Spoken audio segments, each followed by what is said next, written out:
மயிலாடுதுறையில் அதிமுக வேட்பாளர் பாபுவை ஆதரித்து கட்சியின் பொதுச் செயலாளர் எடப்பாடி பழனிசாமி பிரச்சாரம். மண்வெட்டி பிடித்த விவசாயி நான், விவசாயிகள் கஷ்டம் எனக்கு தெரியும். கூட்டணிக்காக பெங்களூரு சென்ற முதலமைச்சர் ஸ்டாலின் விவசாயிகளுக்கு தண்ணீர் பெற்று தராததால் 3 லட்சம் ஏக்கரில் குறுவை சாகுபடி பாதிக்கப்படுவதாக குற்றச்சாட்டு. மயிலாடுதுறையில் அதிமுக சார்பில் அக்கட்சியின் நாடாளுமன்ற வேட்பாளர் பாபுவை ஆதரித்து அதிமுக பொதுச் செயலாளர் முன்னாள் முதலமைச்சர் எடப்பாடி பழனிசாமி பிரச்சாரம் மேற்கொண்டார். மேடைக்கு வந்த அவருக்கு பொதுமக்கள் உற்சாக வரவேற்பு அளித்தனர். கூட்டத்தில் அதிமுக அமைப்பு செயலாளர் முன்னாள் அமைச்சர் OS மணியன், மயிலாடுதுறை மாவட்ட செயலாளர் S பவுன்ராஜ், மயிலாடுதுறை தேமுதிக மாவட்ட செயலாளர் SR ஜலபதி, கூட்டணி கட்சி நிர்வாகிகள் பங்கேற்றனர். நிகழ்ச்சியில் பேசிய எடப்பாடி பழனிசாமி, கொரோனா பெருந்தொற்று காலத்தில் விவசாயிகளின் கோரிக்கையேற்று 12,110 கோடி விவசாய படங்களை தள்ளுபடி செய்தது அதிமுக. 50 ஆண்டு கால காவிரி பிரச்சினைக்கு நீதிமன்றம் உத்தரவு மூலம் தீர்வு ஏற்படுத்தி தந்தது அதிமுக. அந்த தீர்ப்பை நடைமுறைப்படுத்த தவறியது திமுக அரசு. திமுக அழுத்தம் கொடுக்க தவறிய காரணத்தால் தமிழ்நாட்டுக்கு கர்நாடகா முறையாக தண்ணீர் வழங்கவில்லை. ஸ்டாலினுக்கு டெல்டா விவசாயிகளை பற்றியோ தமிழக மக்களை பற்றியோ கவலை இல்லை. அவருக்கு தேவை மத்தியில் ஆட்சி அதிகாரம் மட்டுமே. விவசாயிகளின் நலனை கருதி 22 நாட்கள் நாடாளுமன்றத்தை முடக்கி காவிரி மேலாண்மை ஆணையம், காவிரி முறைப்படுத்தும் குழு அமைக்க வழிவகுத்தது.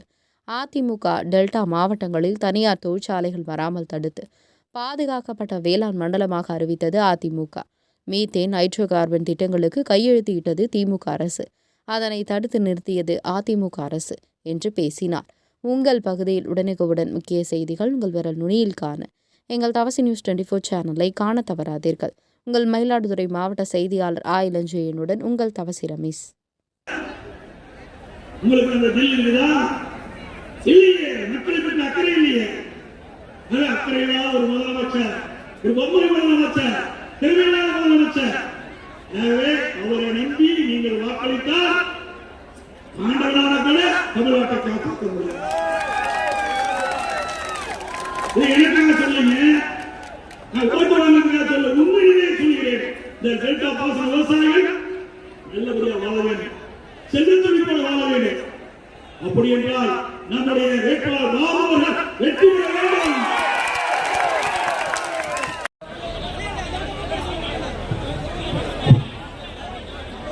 ஸ்டேஜில் கும்பகோணம், திருவிடமருதூர், பாபநாசம் போங்க. தயவு செஞ்சு எதுக்கு போங்க, நின்றுட்டு எல்லாரும் போறவங்களுக்கு மறைச்சிட்டு இருக்கியா?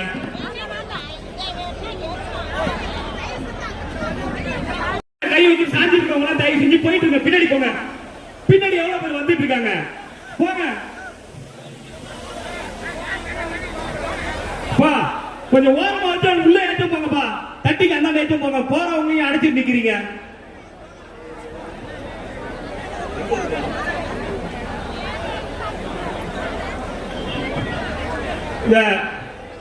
நமது SDB கூட்டணி கழகத்தை சார்ந்த நமது அருமை சகோதரர் பி. பாபு அவர்களை ஆதரித்து இரட்டலை சின்னத்திலே வாக்கு கேட்டு உங்களை எல்லாம் சந்திக்க கழகத்தினுடைய பொதுச் செயலாளர், பாதுகாக்கப்பட்ட வேளாண் மண்டலம் தந்த காவிரி டெல்டாவின் காவலர், தமிழ்நாடு முன்னாள் முதலமைச்சர் அண்ணன் எடப்பாடி அவர்கள் வருகை தந்து கொண்டிருக்கிறார்கள்.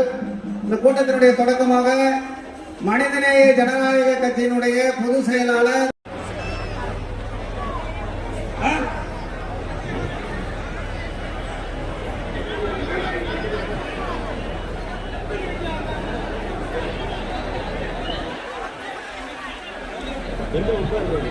லாஸ்ட் டைம்ல எப்படி யாரும் குறைக்க லாஸ்ட் டைம்ல என்ன பண்ணுவீங்க?